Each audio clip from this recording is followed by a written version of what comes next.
কোনো সংখ্যা আমি দেখছি না, কিন্তু প্রতিনিয়তই কোথাও না কোথাও একটা অস্থিতিশীল পরিবেশ তৈরির জন্য যা করা হচ্ছে, বিশেষ করে মোল্লাকান্দি ইউনিয়নে দুটো গ্রাম মাক্কাডি এবং আরেকটা হলো মহেশপুর, এই দুটো গ্রামে সাধারণ ভোটারদেরকে ওখানে যেতেই দিচ্ছে না।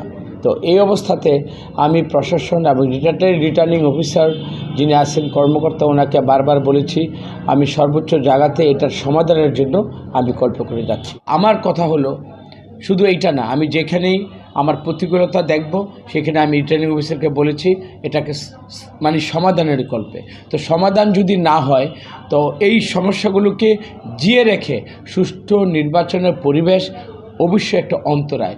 যদিও আমি সম্পূর্ণ আশাবাদী যে এই সরকার একটা সুষ্ঠু এবং ক্রেডিবল ইলেকশনের জন্য এই সরকার বদ্ধপরিকর, এবং আমরা জাতীয়তাবাদী দলের তরফ থেকে আমরা সর্বতভাবে আমরা সহযোগিতা করব। সুতরাং এই সহযোগিতার পরস্পরের মধ্যে দিয়ে আমাদের জবাবদিহিত থাকতে হবে, প্লাস আমার নিরাপত্তার বিধানের জন্য যা যা করণীয় দরকার আমি মনে করব এই সরকারের কাছ থেকে সাধারণ মানুষ এই নিরাপত্তা পাবে, এবং জাতীয়তাবাদী দলের ধানের শীষের প্রতীক হিসাবে আমি এই নিরাপত্তার আওতায় আমি সুষ্ঠু এবং শান্তিপূর্ণভাবে আমি জনগণের কাছে আমার বার্তা নিয়ে আমি ধানের শীষের সালাম নিয়ে আমি প্রতিটি দোরগোড়ায় যেতে চাই। সুতরাং আমি চাইব আমার এই পথটা যেন আমি সুগম আমার পথ হয়। নির্বাচনের পূর্বে কোনো মুখরোচক গল্প বলে আমি সাধারণ ভোটারদেরকে আকৃষ্ট করতে আমি চাচ্ছি না, কিন্তু বাস্তবতায় হলো কি, এখানে মেডিকেল কলেজ নেই বা ভালো হসপিটাল নেই, এটা আমরা কিন্তু জানি।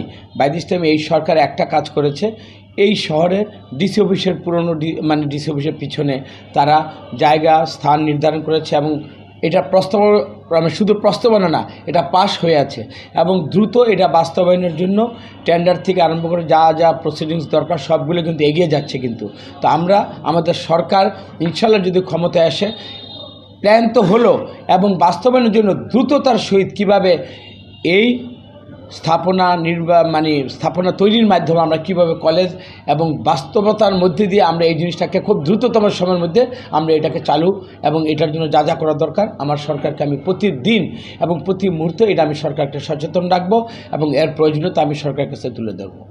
আমি আমার নেতাকর্মীদের কাছ থেকে যেটা শুনছি যে কালো টাকার একটা প্রচণ্ড থাবা এখানে অপেক্ষা করছে। সবাই আমাকে বলছে 3 দিন আগে থেকে নাকি, এটা আমার তো কর্মীদের কথা আমাকে বিশ্বাস করতে হবে, যদিও আমার কাছে কোনো প্রমাণ নেই।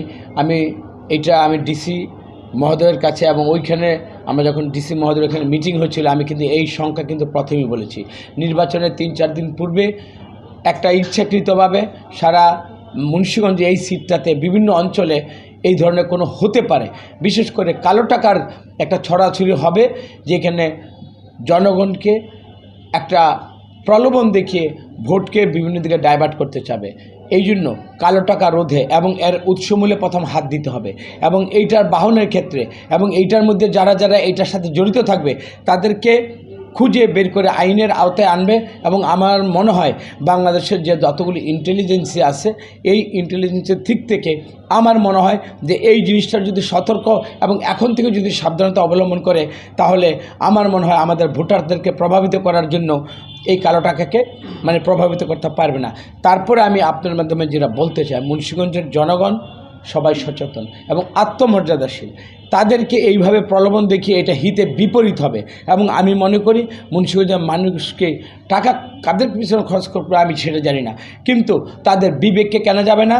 তাদের বিবেক অবশ্যই সচেতন, এবং এই সচেতনতায় তাদের এই উদ্যোগ এবং কালো টাকা পরাজিত হবে।